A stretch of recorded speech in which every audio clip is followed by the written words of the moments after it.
Smugglers Notch Ski Resort is one of the best independent mountains in Vermont, meaning it's not a part of the Epic, Icon, or Indy Pass options. This fact can have a lot of pros or cons depending on how you look at it, and it was voted as the second best family-friendly ski resort in the state of Vermont.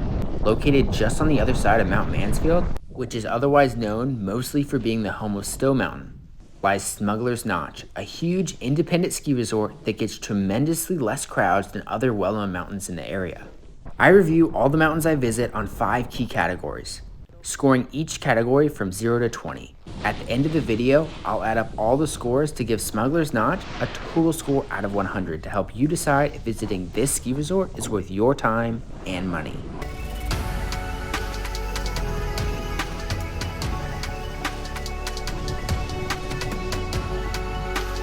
First, let's look at the terrain offered at Smugglers Notch. Now, if you're thinking an independent mountain must be pretty small, then you'd be dead wrong. This mountain boasts having a 1,000-acre skiable footprint of accessible terrain, which is over double Stowe's footprint of 485 acres. Now, only 300 acres at Smugglers Notch is marked and patrolled, so it'll feel similarly sized to Stowe Mountain in general. Smugglers Notch has 2,610 feet of vertical drop off its tallest peak of Madonna Mountain, and the peak elevation is 3,640 feet, which is beautiful from its peak or the base looking up. There are 3 mountain peaks at this ski resort. When standing near the lodge and looking up at the mountains, to the far right is Sterling Mountain, with plenty of intermediate and advanced runs. In the middle is the tallest peak of Madonna Mountain, known for having the only triple black diamond slope on the east coast. And unfortunately, I don't have any footage of the triple black because the lift was down when I was there, but it's known to be one of the toughest slopes to navigate on the east, with tons of steeps, cliffs, and ungroomed terrain. And on the left is Morse Mountain. This peak sits above Smuggler's main village and lodging area, and mostly consists of beginner runs, making it the perfect place for those still learning the sport. One of my favorite parts about this mountain is the high amount of ungroomed trails to ride. And I didn't know this before coming here, so right off the bat, I turned down an ungroomed mogul run by accident. It was an intense warm-up to say the least, but these ungroomed runs create the best opportunities to find powder stashes on the mountain. And what's not to love about that? Even over at Morse Mountain, for the beginners, the resort has one side of the slope groomed and the other side left ungroomed, allowing all skill levels to experience loose powdery snow if they want to. Smugglers Notch has an average snowfall of 322 inches, so there's ample opportunity to find and ride powder here. Most other mountains require you to time the weather perfectly in order to do that, or go hunting for powder in the glades, which I don't mind doing, but it's also nice to have full powder runs as well. Smugglers Notch is typically open from December 5th to April 13th most seasons. This mountain has the longest run of 3 miles in length, 78 total trails, and 58 kilometers of cross-country and snowshoe trails to enjoy. There's 17% beginner, 53% intermediate, and 30% advanced trails at this mountain across its 3 different peaks. Not to mention the absolutely amazing views to enjoy from anywhere on the mountain. Whether you're looking to ride down one of the resort's 4 different terrain parks, countless glade options, or just cruise down the slopes and taking in the views, Smugglers Notch has something for every ability level to ride and have fun. In fact, this resort is rated as one of the best family skiing destinations in the United States. Considering all the benefits offered at this mountain's terrain, Smugglers Notch gets a solid 19 out of 20 for having a good display of all types of terrain to ride, including parks, glades, moguls, powder, groomed, and steeps. Next, let's look at the layout of the ski resort. When arriving at this mountain, you can choose to park at the base of Morse Peak, which is where the beginner slopes are, and the main village area, or you can drive a little further up the road and park at the base of Madonna and Sterling Peaks, which is what I chose to do.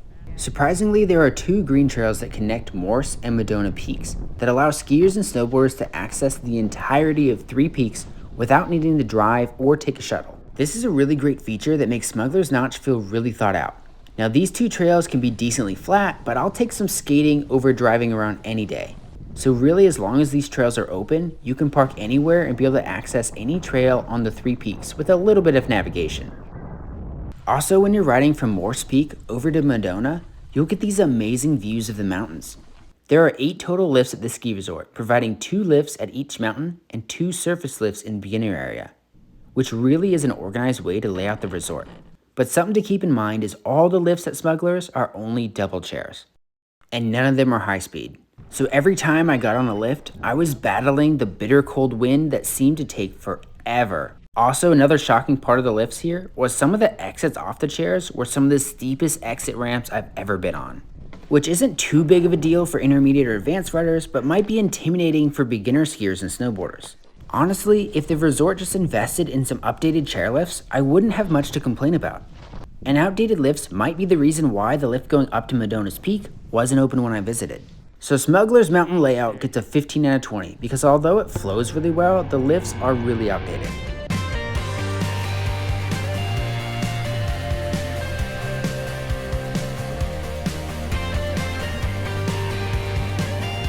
Now let's take a look at what type of lodging Smugglers Notch has to offer.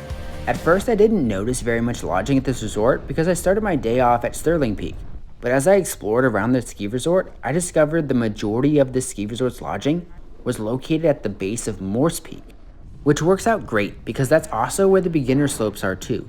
And although Smugglers Notch is located on the backside of Mount Mansfield, which is the tallest peak in Vermont, and the home of Stowe Mountain Ski Resort, there isn't an easy way to stay at the Stowe side of the mountain and ride at Smugglers Notch because they close the mountain pass between the two resorts during the winter months. And although there are rumblings of a gondola connecting the two ski resorts, nothing is set in stone yet. But I think this connection would be great for both mountains. But for now, Smugglers Lodging is limited to their own village area and smaller surrounding cities, giving it a 14 out of 20 for its score. So how much is it going to cost you to ride at Smugglers Notch? Surprisingly, lift tickets here are more affordable than other big mountains in Vermont. I'll list the different ticket options on the screen here, but for a full day of riding during the week, it'll only cost you $85, which is extremely affordable and truly a breath of fresh air. Being able to ride at a big ski resort in Vermont that offers huge skiable footprint and respectable vertical drop for under $100 is really awesome. I suspect they're able to keep their lift ticket prices so low because they aren't a part of Epic, Icon, or Indy passes that many mountains in the area subscribe to. You also have the option to only get a 4-hour afternoon ticket or only a ticket for Morse Mountain for a cheaper price as well. With all the different pricing options and the fact that prices are actually reasonable, the cost for Smugglers Notch scores a very high 19 out of 20 overall. And finally, let's take a look at what makes this ski resort stand out compared to others in the area. There are several unique qualities about Smugglers Notch, like their triple black diamond run, numerous powder and ungroomed slopes, being an independent mountain in a day when it feels like every big mountain is a part of a mega pass of some kind, and having super cheap lift tickets. And let's not forget they have their own app to download and help you understand what's open or not very easily. All of these qualities of the mountain accumulate to make its uniqueness score a 19 out of 20. After adding up all the scores from each category, Smugglers Notch Ski Resort scores a solid 86 out of 100. What do you think of my rating? Were you surprised by the result?